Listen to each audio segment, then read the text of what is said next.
আসসালামু আলাইকুম। কেমন আছেন সবাই? আশা করি ভালোই আছেন। তো কয়েকদিন থেকে ভিডিওটা ছাড়া হয় না, আর মোবাইলটা নষ্ট হয়ে গেছিলো। আর এখন আমি মোবাইল একটা কিনে নিয়েছি, আইফোন কিনেছি। তো এখন চেষ্টা করবো রেগুলার ভিডিও ছাড়া। আর এখানে আমি যে আজকে প্রতিদিনের মতো কী রান্না করবো তা আপনার সাথে শেয়ার করছি। এখানে আমি নিয়েছি পটল, আলু, সাজনা দিয়ে আমি এই যে কাতলা মাছ দিয়ে রান্না করবো। তো কাতলা মাছটা আমি মাখায় নিয়েছি মশলা দিয়ে, ভেজে নেব।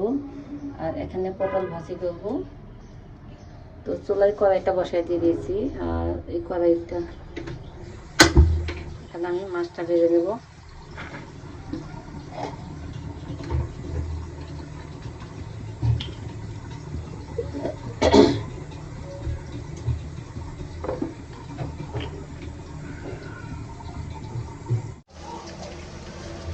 তো এই যে মাছগুলো ভেজে নিয়েছি, মাছ ভাজা হয়ে গেছে। আর মাছের তেলে আমি পটল ভাজি করে নিয়েছি। তো পটলটা ভাজা হয়ে গেছে, এখন আমি তরকারিটা বসাই দেবো। আর চুলায় কড়াইটা বসাই দিয়েছি, পেঁয়াজ দিয়ে দিলাম। এখন আমি মশলাটা দিয়ে দেবো।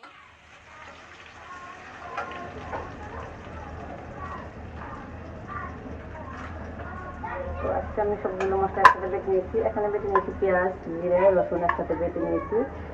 তো এখানে পরিমাণ মতো দিয়ে দিলাম। আর হলুদের গুঁড়া ছিল না, হলুদটা আমি আজকে পাতায় বেটে নিয়েছি। এখন দিয়ে দিচ্ছি ধনিয়া গুঁড়া পরিমাণ মতো, মরিচের গুঁড়া,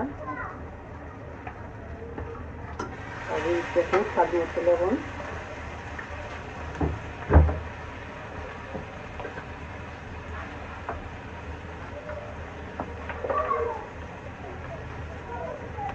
স্বাদ মতো লবণ দিয়ে দিলাম।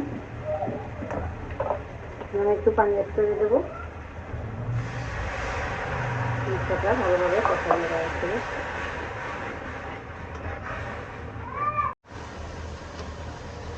এই যে মশলাটা কষা নিয়ে গেছে। তো এখন আমি তরকারিগুলো দিয়ে দেবো। আর এখানে নিয়েছি আমি পটল আর আলু, সাজনা দিয়ে কাতলা মাছ রান্না করবো।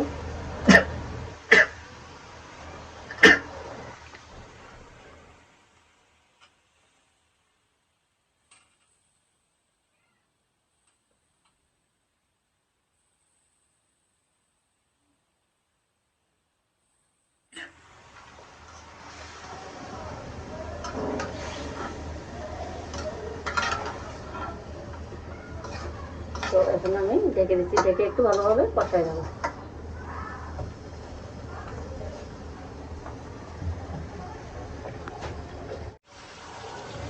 তো এই যে তরকারিটা ভালোভাবে কষাই নিয়ে নিয়েছি। তো এখন আমি ঝোলটা দিয়ে দেবো।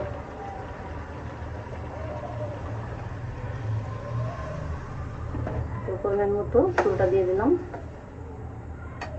এখন আমি মাছগুলো দিয়ে দেবো।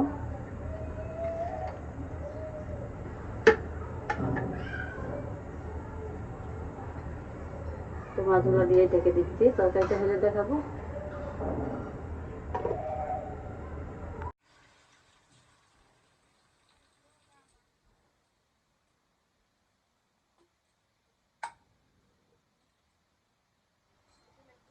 মাছের তরকারিটা হয়ে গেছে।